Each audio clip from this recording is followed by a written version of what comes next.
pumili ng Sprout card, ito ang inyong reading.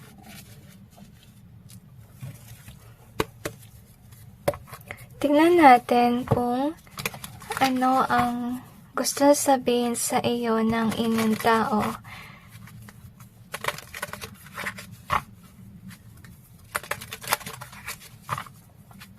So, I'm sensing laging minamalas or bigo sa pag-ibig. So, I don't know why, pero na-sense ko this is kinda like a one-time friend that you can trust, which is weird.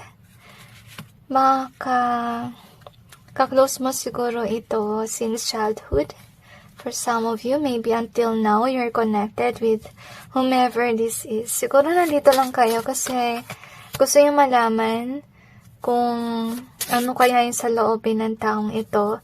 Kasi, yun nga, parang gusto yung magkaroon ng assurance if this person can be trusted or not.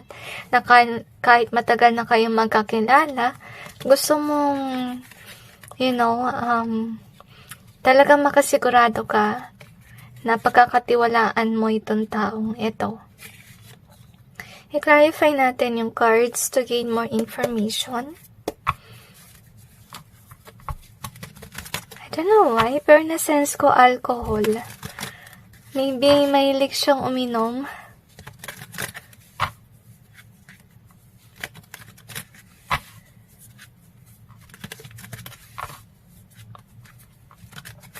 Baka naman kung nakainom siya, saka siya nagsasabi ng kanya sa loobin or parang makukuha mo kung siya ba ay somebody that you can trust or not. So, I think what you need to do here is to be watchful sa mga times na nakainom siya. Kasi baka on that way, you can gain some clarity with regards to this person kasi maybe you don't know where to stand with whomever this is. Siguro, sa ngayon, you're holding back with regards to this one kasi ayaw nyo masaktan. Ayaw nyong ilagay all in sa taong ito.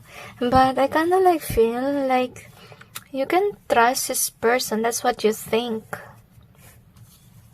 So anyway, gusto niyang sabihin sa iyo na umiwas ka sa mga tao na nagpapadepress sa iyo. So whoever this is, siguro nakita ka na niya in this state na malungkot. Okay, parang sama na siyang makita na nagpapadala ka sa sinasabi ng ibang tao na nabubuli ka and so on. So siguro lapitin ka ng bully simula nung bata ka pa. At siguro nag-aalala siya sa'yo. Actually, gusto niya sabihin na behind the scenes, this person is definitely watching over you. At gusto niya sabihin na alam niya yung iyong worth. And you don't really deserve yung mga bad words or masasama sinasabi sa'yo ng mga tao noon. So, yun yung gusto niya sabihin. Something na i-uplift ka. At gusto niya sabihin sa'yo na meron kang ganitong attitude na dinidibdib mo kung ano yung sinasabi ng mga tao sa'yo. At gusto niya sabihin na itago mo lang yung mga bagay na good news, huwag yung bad news, kasi kung bad news lagi tinatago mo, mangyari niyan, madedepress ka at madadown. Okay, gusto niya makita mo sana yung iyong worth, which is here. Gusto niyang malaman mo yung worth mo kasi gusto sabihin na hindi ka someone kung ano man ang sinasabi sa'yo ng mga tao sa paligid, okay? So, siguro gusto naman ito, nakarinig siya ng gossip about you at parang siyang naiinis sa mga gossip na yun. So, we have this one. So, yun nga, nalaman niya yung mga gossip at naiinis siya kapag nakikita ka niya na nade-depress. So, yung iba siguro sa inyo, naging introvert na. Kasi nga, natakot na kayo to be out there. So, anyway, gusto niya sabihin sa'yo na if ever bumaba yung self-confidence mo dahil sa mga sinasabi ng mga tao sa'yo, gusto niya malaman mo na you do have this potential na maging rich someday. Siguro feeling ko nalulungkot siya kasi mababa yung tingin mo sa iyong sarili. Okay, siguro, kaya ka binubuli kasi tingin ng mga tao sa'yo, wala ka pang narating sa buhay. I feel like for some of you, this could be a sister of yours or somebody ba na may pakialam sa'yo, which is nice. Not just a sister, but can be a brother or so forth. Basta malapit sa'yo, kilala mo simula nung bata ka pa, kaya alam niyang binubuli ka. I feel like ever since then, hindi ka na talaga naging extrovert or, nakisalamuha sa tao kasi lagi kang takot. So, gusto niya sabihin na may potential ka na yumaman at gusto niyang makita mo sana yung iyong worth kasi hindi mo pa nakita yun. Kaya itago mo yung mga magandang compliments sa'yo ng mga tao na talagang caring about you, about your well-being. Gusto niya rin sabihin sa'yo na siguro may nakita siyang kaaway mo at galit na galit sa'yo. As you can see, gusto niya sabihin na kung may kaaway ka, pinagtatanggol ka niya sa iyong kaaway. Okay, maldita siya, maldito sa kaaway mo. May sinasabi siyang hindi maganda dun sa tao ngayon na nananakit ng iyong damdamin. Kasi alam niya that you're somebody na sensitive po, as you can see. So, ito siguro yung nangyayari sa'yo ngayon na parang mag-isa ka lang kasi, ayaw mo nang maloko pa. So, gusto niya sabihin sa'yo na sana pakawalan mo yung sarili mo sa perspective mo na parang forever alone ka na lang. Gusto niya sabihin na may chance ka pa na makahanap ng tao na, will live with you. Pero bago ito, dapat mo muna pakawalan yung sarili mo sa mga sinasabing ng iba na negative about you kasi dahil doon, bumaba yung iyong self-confidence at nahihirapan ka na actually na makisalamuha sa iba. Saka parang gusto niya sabihin sa'yo na wag ka mawala ng pag-asa which like regards sa love life kasi may chance. So, siguro kung sino man ang tao na to, meron na siya actually karelasyon at parang gusto niya na magkaroon ka rin ng magandang relasyon din. Okay, which is nice. I feel like for some of you, this is one authentic friend that you have. At maybe you are in doubt. That's why you are here. Okay? So, anyway, ito yung parang good news sa'yo kasi gusto niya sabihin na pinagdarasal ka niya na sana maging over na to kung sino man yung nambubuli sa'yo kasi nakita natin sa reading na meron nga nangaaway sa'yo. Maybe behind the scenes, maybe you're not aware about this one at pinagdarasal ka niya na mawala na yung conflict na yan. Kung ano man yan. And minsan open, gusto niya sabihin sa'yo na pinagmamasdan ka niya behind the scenes. Parang bang guardian angel na pinabantayan ka. Naiyak ako actually sa reading na to kasi, parang rare makakita ng taong ganito. Okay? So, whoever this person is, make sure that you treasure him or her kasi definitely they are genuinely loving to you. So, you also have this proud. So, nabanggit ko sa inyo, parang siyang guardian angel mo, okay? Na watching over you from afar. At ito yung gusto niya sabihin sa'yo na may potential kang mag-bloom. Pero sadly, parang hindi mo to nakikita. Siguro, wala ka pa sa point na na-achieve mo to. Pero may tiwala siya that someday, you may be able to make it. You may be able to bloom or umasenso ka someday. So far, maganda yung vibe kasi wala ko na sense dito na parang may crab mentality attitude. Okay? Anyway, let's see what else do we have here. Napaka-uplifting. Okay, so we have this one. So, yun nga. Nangyari nga sa inyo is mababa na yung tingin mo sa sarili mo. Kaya ito naka-reverse, which is sad. Dahil nga sa pambuli. So, anyway, gusto yung sabihin sa'yo na, parang magulo yung isipan mo.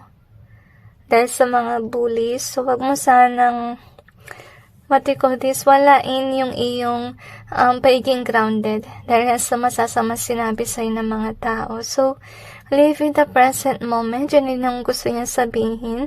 Kasi some of you could still be dealing with past hurt and pain. So, gusto niya mag-move on ka sa mga napagdaanan mo noong past. Siguro ngayon laya ka na sa mga toxicity na yan and we have the time in either way. So, gusto niya sabihin sa'yo na may panahon din para sa'yo na umangat sa buhay. Still be hopeful. Tsaka huwag ka magmadali. Yun ang nafe-feel ko rin. So, we have the faith in either way.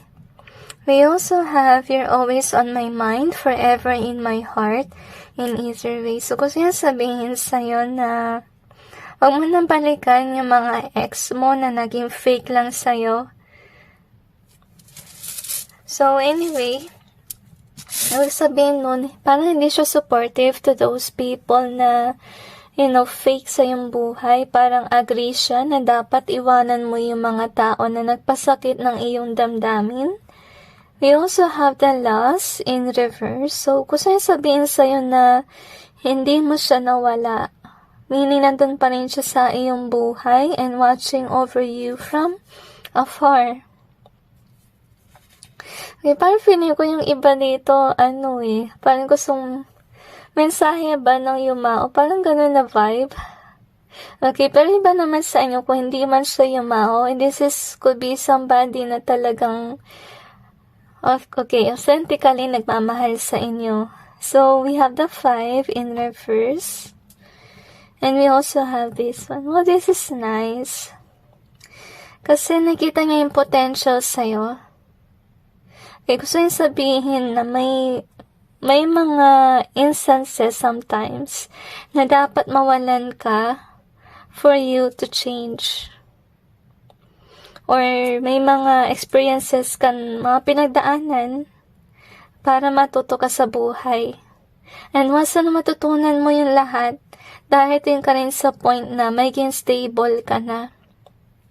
Lalong-lalo na sa finances at makakamit mo rin yung I feel na hostisya yung nasa sense ko or wealth na talaga nakalaan para sa'yo. So, let's see what else do we have here.